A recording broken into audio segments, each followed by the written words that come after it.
El dato, por sí solo, parece contundente: el deporte femenino en España ha multiplicado su visibilidad por 2,6 en apenas 5 años.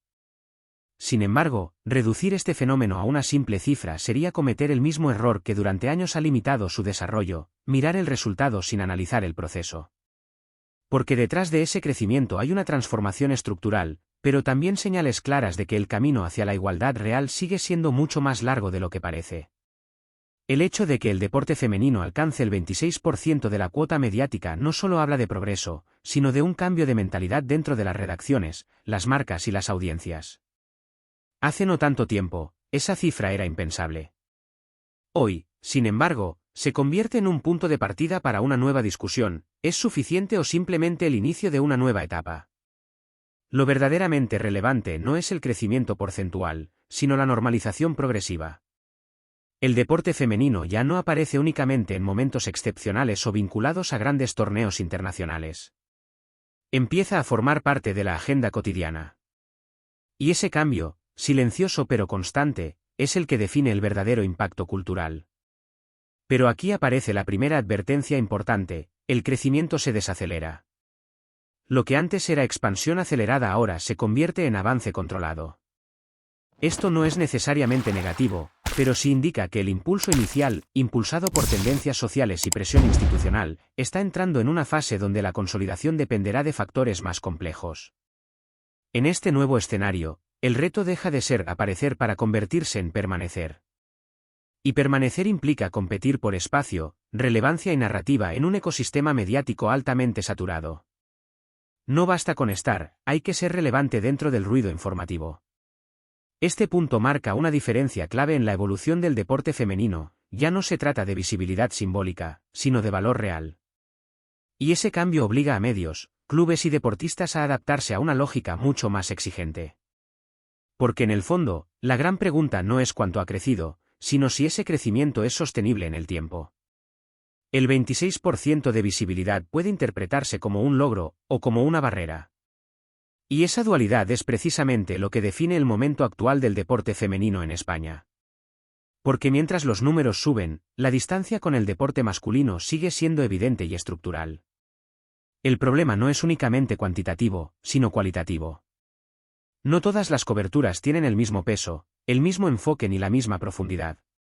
Muchas veces, el deporte femenino sigue siendo tratado como complemento y no como eje central de la narrativa deportiva. Este fenómeno genera una paradoja: hay más noticias, pero no necesariamente más protagonismo real. Se habla más, sí, pero no siempre con el mismo nivel de análisis, continuidad o impacto mediático que se observa en el deporte masculino. Aquí es donde el crecimiento empieza a mostrar sus límites. Porque aumentar la cantidad sin transformar la calidad puede generar una falsa sensación de progreso. Y esa ilusión es peligrosa, ya que puede frenar cambios más profundos que todavía son necesarios. Además, la dependencia de ciertos eventos específicos, como torneos internacionales, sigue siendo un factor determinante. Cuando estos eventos no están presentes, la visibilidad tiende a caer, lo que demuestra que aún no existe una estabilidad consolidada. Esto deja claro que el reto no es solo crecer, sino equilibrar. Lograr una presencia constante, sostenida y con peso editorial propio es el siguiente gran paso que el deporte femenino necesita dar. Y ese paso no depende únicamente de las deportistas, sino de todo el ecosistema que construye el relato deportivo. Uno de los datos más reveladores del estudio no está en la visibilidad, sino en quién consume ese contenido. La audiencia sigue siendo mayoritariamente masculina, incluso cuando se trata de competiciones femeninas. Y este punto cambia completamente la lectura del crecimiento. Porque si el consumo principal sigue viniendo de hombres, significa que el deporte femenino aún no ha logrado conectar plenamente con el público femenino. Y eso abre un debate incómodo, pero necesario: ¿por qué? La respuesta no es simple. Puede estar relacionada con hábitos culturales, con la forma en que se presenta el contenido o incluso con la falta de referentes históricos consolidados. Pero lo cierto es que esta brecha condiciona el desarrollo del mercado.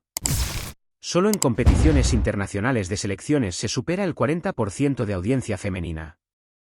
Esto indica que el interés existe, pero se activa en contextos específicos, no de manera constante. Desde una perspectiva editorial, esto implica que el deporte femenino todavía no ha logrado construir una base de consumo autónoma y fiel. Y sin esa base, el crecimiento siempre dependerá de factores externos. Este punto es clave para entender por qué la visibilidad no siempre se traduce en impacto económico o mediático. Porque la audiencia es el verdadero motor del sistema. Y mientras esa audiencia no se diversifique, el crecimiento seguirá teniendo un techo difícil de romper. El estudio también deja en evidencia un fenómeno territorial que no puede ignorarse: el peso de los medios catalanes en la cobertura del deporte femenino. Y detrás de esto hay un nombre que lo explica todo: el éxito del FC Barcelona. El dominio del Barça femenino no solo ha transformado el campo de juego, sino también la agenda mediática. Ha creado un efecto arrastre que beneficia a todo el ecosistema, pero que también genera una dependencia peligrosa. Cuando el crecimiento de un sector depende en gran medida de un solo club o proyecto, el riesgo es evidente: la sostenibilidad queda condicionada a ese mismo éxito. Si el rendimiento baja, la atención puede caer con la misma rapidez. Medios como Mundo Deportivo, Sport o AS han incrementado su cobertura, pero en muchos casos el foco sigue concentrado en figuras y equipos concretos. Esto limita la expansión real del deporte femenino en su conjunto. El desafío, entonces, es descentralizar la narrativa. Dar espacio a más historias, más clubes y más contextos. Solo así se podrá construir un ecosistema sólido y diverso. Porque el crecimiento no puede depender de un solo motor. Necesita múltiples protagonistas para sostenerse en el tiempo. Y en ese punto, el periodismo deportivo tiene una responsabilidad clave. Si hay un espacio donde el deporte femenino está redefiniendo las reglas, ese es el entorno digital. Las redes sociales han cambiado completamente la forma en que se construye la visibilidad y la conexión con el público. A diferencia de los medios tradicionales, aquí no solo importa el rendimiento deportivo, sino la capacidad de generar comunidad.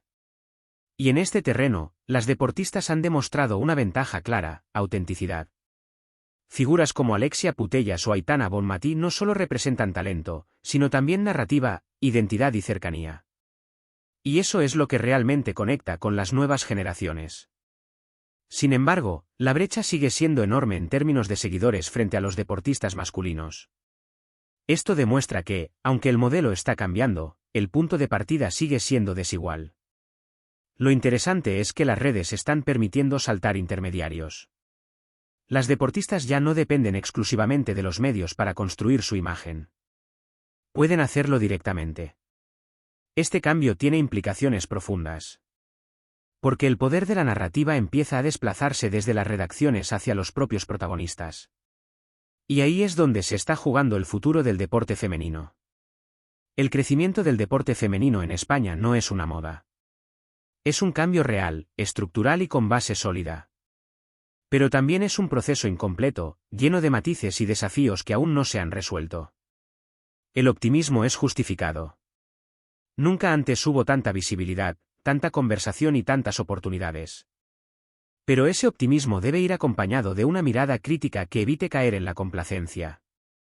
Porque el mayor riesgo en este momento no es el estancamiento, sino la falsa sensación de haber llegado a la meta. Y la realidad es que el camino apenas está en su fase intermedia. El verdadero salto no será pasar del 26% al 30%. Será lograr que esa presencia tenga el mismo peso, la misma continuidad y la misma influencia que el deporte masculino. Eso implica cambiar estructuras, narrativas y hábitos de consumo. No es un cambio rápido, ni sencillo. Pero ya está en marcha. Y quizá ese sea el dato más importante de todos: el deporte femenino ya no está luchando por existir, ahora está luchando por liderar. Y cuando esa transición se complete, el mapa del deporte, tal como lo conocemos hoy, cambiará para siempre.